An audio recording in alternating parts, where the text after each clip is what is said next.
Planificação familiar. O caso é o adolescente de 16 anos que procura atendimento na UBS porque iniciou atividade sexual há 6 meses e teve gravidez. Então eu vou me identificar com uma médica que vai realizar o atendimento. Pergunto o nome, idade, profissão da paciente, estado civil. Investigo, estabeleço um clima harmônico, sem cruzar os meus braços, postura reta, olhando nos olhos da paciente, pergunto qual o motivo de consulta, quais seriam as queixas dela, né? Informo que tudo que será falado na consulta será mantido em sigilo médico, que não tem problema, mesmo ela sendo menor de idade, de ter ido à consulta sozinha.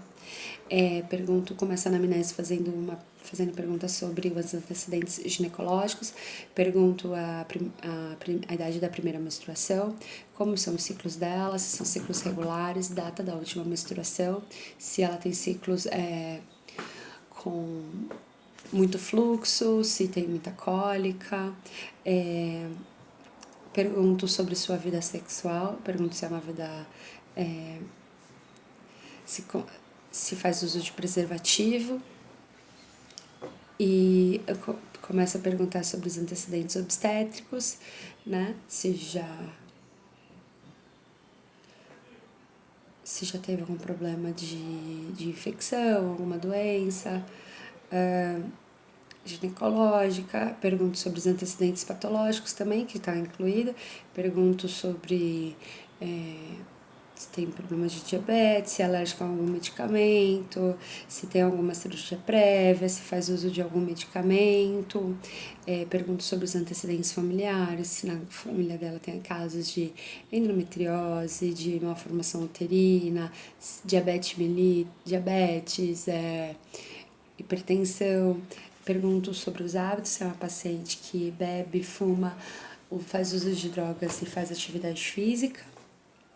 E vou para o exame físico. No exame físico, eu informo que eu vou precisar examiná-la. Se ela me autoriza, solicito uma auxiliar de enfermagem me acompanhando. Verifico os sinais vitais, frequência cardíaca, frequência respiratória, pressão arterial.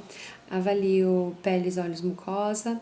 Faço o exame das mamas, do abdômen e da genitália. Informo a paciente todos os métodos de anticonceptivo, né? A paciente, por ter 16 anos, ela pode usar o método conceptivo oral combinado, anticonceptivo oral combinado, ela pode usar o DIU, o SUS, tanto como Mirena, que é com progesterona, como o DIU de cobre. O DIU de cobre é o que o SUS cobre, né? Não tem custo. A gente faz a gente informa sobre os métodos comportamentais, que são métodos em desuso, como tabelinha, do murco cervical, da temperatura basal, que está em desuso porque tem grande risco de engravidar pelo índice de PIR. Os métodos de barreira, a gente sempre vai incentivar a paciente a fazer o uso da camisinha, devido a, não só pela gravidez, mas devido às ITS. Aí a gente também, no caso, se fosse uma paciente mais velha, né, a gente também informa sobre a questão da laqueadura tubárica, só para falar um pouco sobre a laqueadura tubárica. A paciente tem que ter mais de 25 anos ou ela tem que ter mais de 2 filhos vivos. E no caso, se a paciente é casada, ela precisa da assinatura também do marido, né?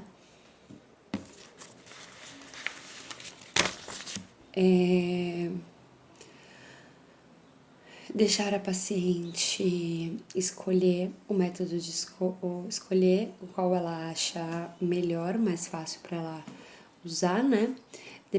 A gente sempre vê as contraindicações dos métodos. Por exemplo, o anticoncepcional oral combinado, se a paciente tem mais de 35 anos, tabagista, hipertensão arterial, se teve um AVC prévio, enxaqueca com aura, se faz uso de anticonvulsivantes, como topiramato, fenobarbital, não é recomendável, tá?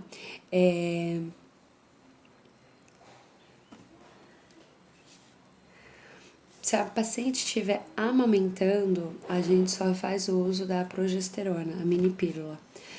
O DIU, as contraindicações são relativas, né? Então, por exemplo, o de cobre para paciente que tem um fluxo sempre aumentado, um grande fluxo, se ela já vem com casos de cólica durante a menstruação, não é muito recomendável, porque tende a aumentar o fluxo, aumentar um pouco as cólicas no DIU de cobre.